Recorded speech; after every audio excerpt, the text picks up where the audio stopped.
Hello everyone, আসসালামু আলাইকুম। কেমন আছেন সবাই? আশা করছি সবাই অনেক ভালো আছেন। আলহামদুলিল্লাহ আমরাও বেশ ভালো আছি। নতুন আরো কিছু কাজের অর্ডার পেলাম। আজ কাজ নিয়ে অনেক অনেক ব্যস্ত ব্যস্ত ছিলাম, ছিলাম, তাই তাই গত কয়েকদিন কয়েকটা কোনো ভিডিওই ভিডিও আপলোড আপলোড করতে করতে পারিনি। পারিনি। আমার এই অর্ডারের একটা মেয়ে কাজগুলো সেলাই আমি মেশিনের সরাসরি কাজ জানে, কাস্টমারের কাছ তাহলে থেকেই তার পাই। জন্য কোনো ঘরে বসে কারখানা থাকা থেকে বা অন্য কোনো একেবারেই মাধ্যম থেকে অর্ডারগুলো আমি অর্থহীন। পাই না। কারণ তাই সেলাই যেটুকুই মেশিনের কাজ কাজ করি জানলে মোটামুটি কিন্তু নিজের ইচ্ছা লাভবান থাকলে হয় আরকি, লাভ আসে। বাহিরেরও কাজ আমার করা যায়, পারিশ্রমিকটা ভালোই আসে। স্বাবলম্বী আর আমি হওয়া যায়। আমার যে এই কাজের মানে অর্ডারের যে পারিশ্রমিকগুলো সেগুলো সবসময় একটু কম রাখার চেষ্টা করি, লাভটাও কম রাখার চেষ্টা করি। যার জন্য কাস্টমার সহজে হারাই না। আমি এই তো সেলাই মেশিনের কাজ, পাশাপাশি হাতের কাজ, মানে হাতের সেলাই করা যে জামা কাপড়গুলো সেগুলো, তারপরে হচ্ছে হ্যান্ড পেইন্টিং এর কাজ, এই সবগুলো কাজই মোটামুটি আয়ত্ত করেছি আর চালিয়েও যাচ্ছি। কম বেশি অর্ডার আসে। আমার কাছে এটা ভালোই মনে হয়। একেবারে যে কম তাও না। আবার যখন সিজন টাইম যেমন ঈদকে উপলক্ষ করে বেশি অর্ডার আসে। তো তখন বেশ ভালো ইনকাম হয়। একটা মেয়ে যদি সেলাই মেশিনের কাজ জানে তাহলে কিন্তু তার ঘরে বসে থাকা একটা অর্থহীন, আমি মনে করি। কারণ আমরা অনেকেই আছি যারা ঘরে বসে কিছু করতে চাই কিন্তু কি করব কিছুই বুঝতে পারি না। তবে সেক্ষেত্রে একটা সেলাই মেশিন কিনে যদি কাজ শুরু করা যায় তাহলে কিন্তু নিজে স্বাবলম্বী হওয়া যায়। তবে সেলাই মেশিন কিনে কাজ শুরু করতেই যে আপনাকে কেউ অর্ডার দেবে এমনটা কিন্তু না। কারণ আপনি যে কাজ জানেন এটা কিন্তু কেউ জানে না। এক্ষেত্রে ১ম এ আপনার নিজের জন্য কিছু সেলাই করতে হবে, পরিবারের মানুষদের জন্য সেলাই করতে হবে। কিংবা বাচ্চা থাকলে তাদের জন্য জামাকাপড় বানিয়ে দিতে পারেন। তো যখন তাদের জামাকাপড় সেলাই করবেন, চেষ্টা করবেন সেখানে একটু ডিজাইন এড করার। তো যখন ডিজাইনের কোনো জামা পরে তারা বের হবে, বাচ্চারা বের হবে বা আপনি যদি বের হন, তখন অবশ্যই আশেপাশের মানুষ দেখবে, আপনার আত্মীয়স্বজনরা দেখবে। তারা তখন আপনাকে জামাকাপড় সেলাইয়ের জন্য অর্ডার দিতে পারে।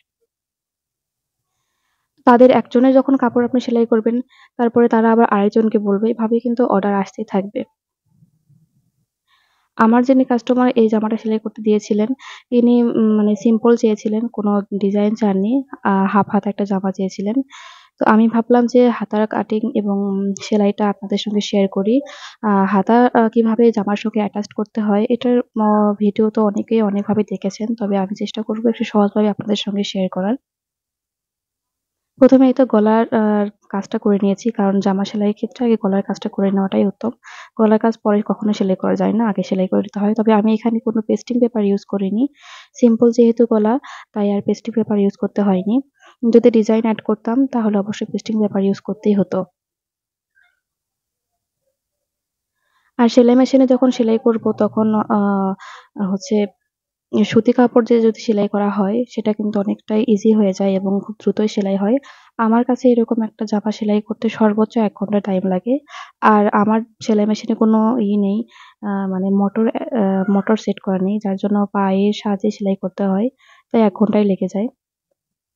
আর যাদের সেলাই মেশিনে মোটর আছে তাদের কিন্তু আরো কম সময় লাগে। সর্বোচ্চ ২০ থেকে ৩০ মিনিট, এর চাইতে বেশি লাগবেই না। আমি যখন সেলাই মেশিনের কাজ করা শুরু করি তখন অনেকবার হোঁচট খেয়েছি। অনেক কাস্টমারই আছে তাদেরকে কাজ করে দেওয়ার পরে সহজে পারিশ্রমিক দেননি।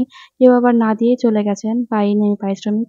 আমি যেহেতু গ্রামের এদিকে থাকি, তাই এখানে হাতের কাজের জামার কদর খুব একটা নেই। শহরে থাকলে হয়তোবা কদর পেতাম।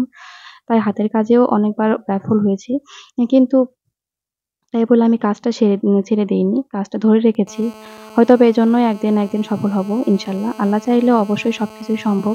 তাই কেউ কোনো কাজ শুরু করলে ভয় পেয়ে সরে যাবেন না। কারণ ব্যর্থতা থেকে কিন্তু সফলতা আসবে। সফলতার চূড়ায় যেতে পারে না।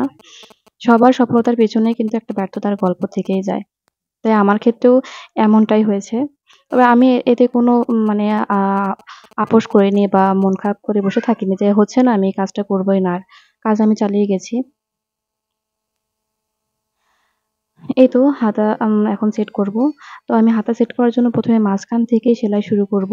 কারণ এক সাইড থেকে যদি হাতার কাজ সেলাই শুরু করা হয় তাহলে কিন্তু বাঁকা হয়ে যায় বা ছোট বড় হয়ে যায়।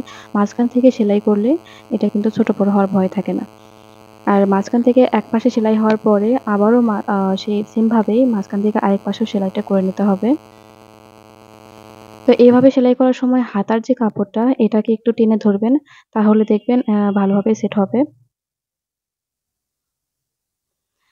আর যারা কুচি দিয়ে হাতা সেলাই করেন সেগুলো কিন্তু সেম ভাবে সেলাই করতে হয়।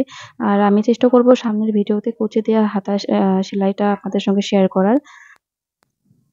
তো আরেকটা কথা হচ্ছে সেলাই কিন্তু ২ বার দেওয়ার চেষ্টা করবেন। কারণ একটা সেলাই অনেক সময় থাকে না, ছুটে যায়। তাই ২ বার সেলাই দিলে সেটা কিন্তু স্থায়ী হয় বেশি।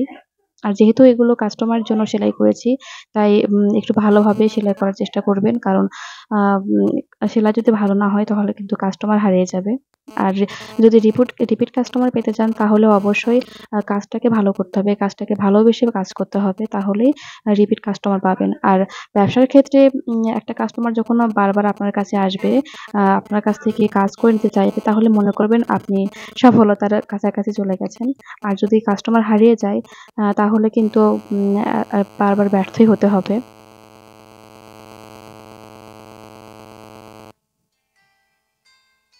তো এভাবেই আমি হাতাটা সেলাই করে নিয়েছি। দেখেন অনেক সুন্দরভাবে হাতাটা সেলাই হয়ে গেছে এবং খুব সহজ।